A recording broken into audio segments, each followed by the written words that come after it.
Film की शुरुआत होती है एक आदमी कैप्टन शेलबर्न से, जिसके पूरे शरीर पर खून ही खून लगा हुआ था। वो एक पुराना मंकी टॉय लेकर एक दुकान में आता है और उस टॉय को वापस करने की कोशिश करता है। दुकान का मालिक उसे देखकर कहता है, ये तो टूटा हुआ है, इसके हाथ अब ड्रम पर नहीं है, मैं इसे वापस नहीं ले सकता। लेकिन कैप्टन कहता है, अगर इसके हाथ ड्रम पर होते तो यहाँ किसी की मौत हो जाती। इतना कहना ही था कि मंकी खुद ब खुद ड्रम बजाने लगता है और उसी वक्त दुकान में अजीब अजीब सी चीजें होने लगती हैं। कुछ ही सेकंड में एक तीर एरो आकर सीधा दुकान वाले को लग जाता है और वो वहीं मारा जाता है। अब हमें समझ आता है कि जब भी मंकी ड्रम बजाता है कोई ना कोई मरता है। शायद इसी वजह से कैप्टन उसे वापस करने आया था, लेकिन अब तो फिर से किसी की मौत हो गई थी। कैप्टन घबरा जाता है और मंकी को जलाने लगता है। वो कहता है, शायद मैं अपने बच्चों के लिए कुछ गलत कर रहा हूँ। और फिर सीन वहीं कट हो जाता है। कुछ महीनों बाद हमें कैप्टन के दो बेटे दिखते हैं, बिल और हाल, जो अब अपनी माँ के साथ रहते हैं। बिल हमेशा हाल को परेशान करता रहता था क्योंकि वो उससे बड़ा था। एक दिन दोनों को एक पुरानी अलमारी में एक बॉक्स मिलता है, जिसे खोलने पर उन्हें वही मंकी टॉय मिलता है जो उनके पिता के पास था। बिल हाल से कहता है, इसमें चाबी भर। हाल चाबी भरता है लेकिन मंकी नहीं चलता, तो दोनों को लगता है कि ये खराब हो गया है। थोड़ी देर बाद दोनों अपनी बेबी सिटर एनी के साथ डिनर के लिए बाहर निकलते हैं। कार में तीनों हैरान रह जाते हैं क्योंकि मंकी टॉय किसी तरह उनकी कार में आ गया था। हालांकि वो इसे इग्नोर कर देते हैं और रेस्टोरेंट चले जाते हैं। वहीं बिल को अपनी बेबी सिटर एनी थोड़ी पसंद आने लगती है।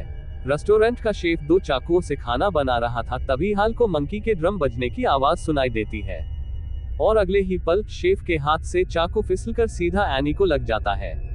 वो वहीं मर जाती है। अब हाल को एहसास होता है कि जब उसने मंकी में चाबी भरी थी तभी ये सब शुरू हुआ था। दोनों भाई डर जाते हैं, लेकिन उनकी माँ उन्हें समझाकर शांत कर देती है। कुछ दिनों बाद घर पर फिर से बिल हाल को तंग करता है, यहाँ तक कि स्कूल में भी वो दोस्तों के साथ मिलकर उसे परेशान करने लगता है। तंग आकर हाल एक दिन जल्दी घर लौट आता है। उसे शक होता है कि एनी की मौत मंकी की वजह से हुई थी। वो टेस्ट करने के लिए कहता है, अब इस बार बिल को मारो। बस इतना कहना था, मंकी फिर से ड्रम बजाने लगता है। उधर बिल घर लौटता है और माँ से बात कर ही रहा था कि अचानक उसकी माँ के चेहरे से खून बहने लगता है और वो मर जाती है। हाल डर से कांप उठता है। वो मंकी को तोड़कर जमीन में गाड़ देता है, पर हर बार वो मंकी वापस उसके पास आ जाता है। कुछ समय बाद दोनों भाइयों को उनके अंकल और आंट अपने साथ ले जाते हैं। एक दिन बिल परेशान था तो हाल उसे सच बता देता है, मैंने तुम्हें मारने के लिए मंकी में चाबी भरी थी पर मम्मी मर गई। ये सुन बिल उससे कहता है, फिर से चाबी भर। हाल ऐसा करता है और अगले दिन उनके अंकल की मौत हो जाती है।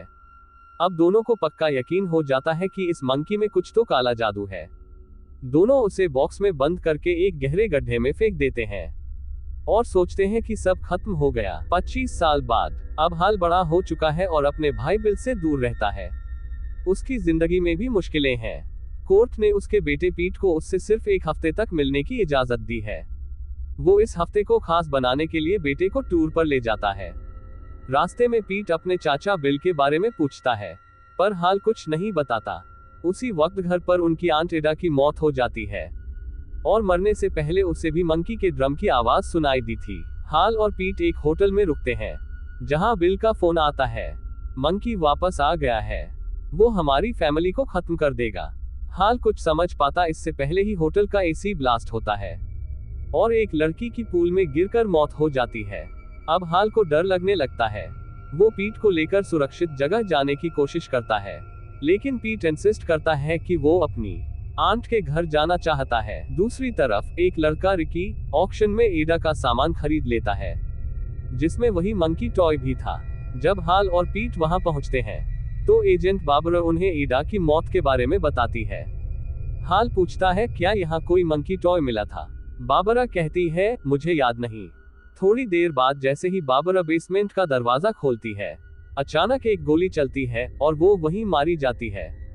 अब हाल और पीट को बेसमेंट से मंकी के ड्रम बजने की आवाज सुनाई देती है। हाल किसी तरह बिल से फिर संपर्क करता है, पर बिल अब पूरी तरह पागल हो चुका था। वो कहता है, पीट को लेकर मेरे घर आओ, नहीं तो मैं उसे मरवा दूंगा। यहाँ सच्चाई सामने आती है। असल में अब मंकी बिल के पास था। और वो ही इन सारी मौतों के पीछे था। वो चाहता था कि हाल उसी तरह तड़पे जैसे वो अपनी माँ और एनी की मौत से तड़पा था। असल में जब दोनों भाइयों ने सालों पहले मंकी को गाड़ा था, बिल बाद में खुद उसे निकालने वापस गया था, पर मंकी गायब था। और कुछ समय पहले रिकी ने वही मंकी बिल को बेच दिया था। तभी से बिल ने बदले की प्लानिंग शुरू की थी। अब रिकी को गुस्सा था क्योंकि बिल ने मंकी वापस देने से मना कर दिया था और उसके पिता को भी गाली दी थी। इसलिए रिकी ने हाल और पीट को किडनैप कर लिया था और पीट को कहा, बिल के घर जाकर मंकी लेकर आओ, वरना तुम्हारे पिता मर जाएंगे। पीट बिल के घर पहुंचता है। वहां बिल ने पहले से ट्रैप्स लगा रखे थे, पर पीट किसी तरह बच जाता है। पीट बिल से मंकी मांगता है। बिल कहता है, पहले इसमें चाबी भरो फिर मैं दूंगा। पीट जैसे ही चाबी भरता है, दूसरी ओर रिकी की गन से गोली चलती है जो मधुमक्खियों के छत्ते में लगती है और पूरा झुंड रिकी पर टूट पड़ता है। वो डंक मार मार कर उसे मार डालते हैं। अब हाल और पीट बिल के घर पहुंचते हैं। बिल गुस्से में मंकी के हाथ जबरदस्ती ड्रम पर बजाने लगता है। मंकी की आंखें लाल चमकने लगती हैं। हाल उसे रोकता है और कहता है, मैंने मम्मी और एनी को जानबूझकर नहीं मारा था, वो मेरी दुनिया थी। बिल रोने लगता है और दोनों भाइयों के बीच सुलह हो जाती है। लेकिन तभी घर जोर से हिलने लगता है। एक ट्रैप से लोहे की बॉल निकलकर बिल को लगती है और वो मर जाता है। हाल और पीट किसी तरह बाहर निकल जाते हैं, पर अब पूरा शहर तबाही में डूबा है। जहां जहां मंकी का असर पहुंचता है, वहां मौत होती जा रही है। आखिरी सीन में हाल और पीट अपनी कार में मंकी के साथ वहां से निकलते हैं। हाल अब ठान चुका था कि वो इस मंकी को अपने पास रखेगा ताकि उसे कंट्रोल में रख सके।